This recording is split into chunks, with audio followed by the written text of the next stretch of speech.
Hey everybody, it's Haley here again, and welcome to your third installment of Benghazi Thoughts.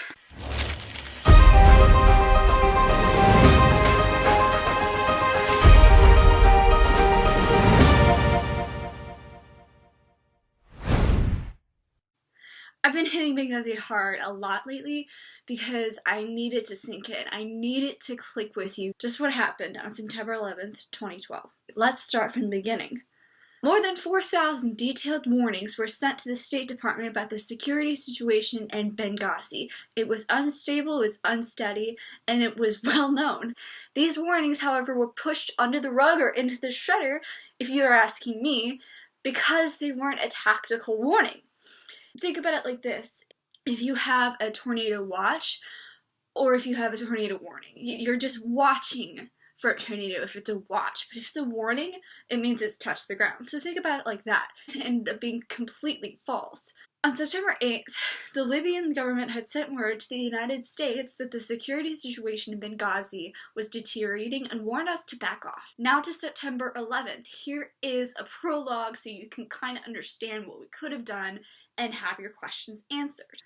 1. There were 2 U.S. bases in Croatia, Spain, and Fort Bragg, North Carolina, that were on standby but never got the call to go. They arrived in Benghazi the night after the attacks, 22 and 23 hours later after it started. So far, far, far too late. There was another base in Tripoli harboring Delta Force. Delta Force were on standby, but were going to stand on order. We had 4,000 warnings, at least, but we didn't do anything. Drones were switched out throughout the 8 hours that could have been accessed by literally anyone in the State Department, the CIA, the Pentagon, and the White House. Live feed that could have been accessed by anyone.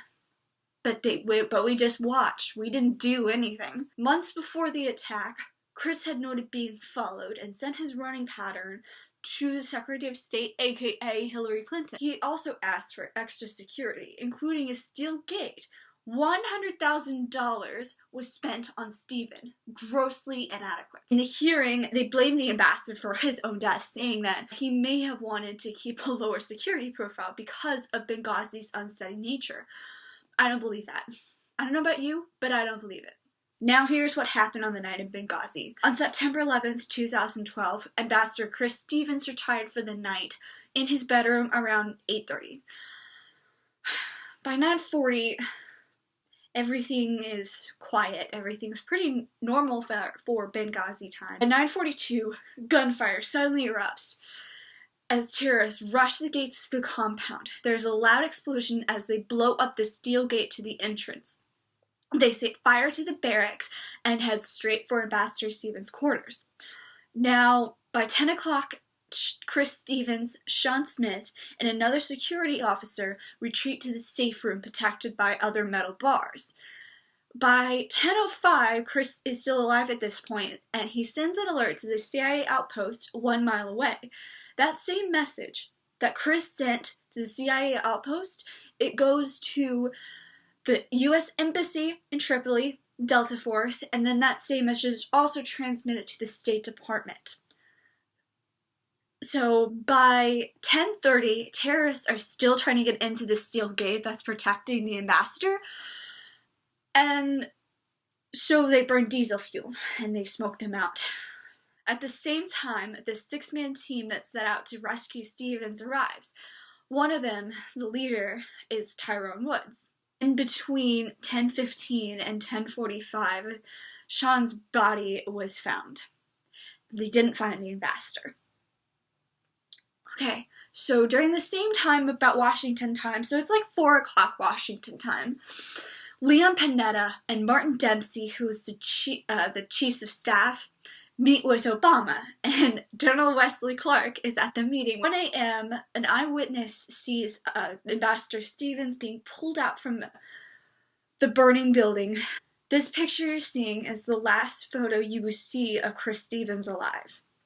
Okay, so by 1:15, Glenn Doherty arrives in Benghazi. Glenn and Tyrone had known each other from the SEAL teams, and they'd worked together on several other missions. So he arrives in Benghazi when he realizes what is going down. There's a little hitch though. Glenn is stuck at the airport to Benghazi without a guide. Nobody knows the streets. Finally, 3 hours later at 4 o'clock in the morning, Glenn finally meets Tyrone up at the annex. As soon as Glenn Doherty gets there, the attack on Benghazi just erupts. All hell breaks loose, and I mean this literally. They were attacked with everything these terrorists have. Now, here's where the scandal deepens. These terrorists finally pull out mortars, and which, if you don't know, are basically rocket-launched bombs that explode on impact. They don't make a big explosion, and it would hurt if you're near one. However, they must have been strategically placed and planned to hit the target at the exact time and place that it was. You can't just randomly shoot a mortar and be accurate. This was planned. And, well, obviously, in these vicious attacks, Glenn and Tyrone are killed. And that is what happened on the night of Benghazi. Another little tidbit, still no Americans. They were sitting on the tarmac for hours waiting for an American plane to get there, the American Air Force to get there. They had to send Libyan Air Force to come and retrieve them. We didn't even go get our own men's bodies from the tarmac. Before I close, I want you to know that this is how they died. Yes, it's hard to talk about and it's hard to listen to, I know. Know this also, it's how they lived. They died heroes and they died with valor and honor. And they will be truly missed, but how they died is how they lived. It reflected how they lived. And now we make them alive again and go vote because they cannot. Alright, so that's it for this video. In the next video, I'll touch on the bigger scandal of all of it. So stay tuned, everyone. Stay strong and courageous. And remember the secret soldiers at Benghazi.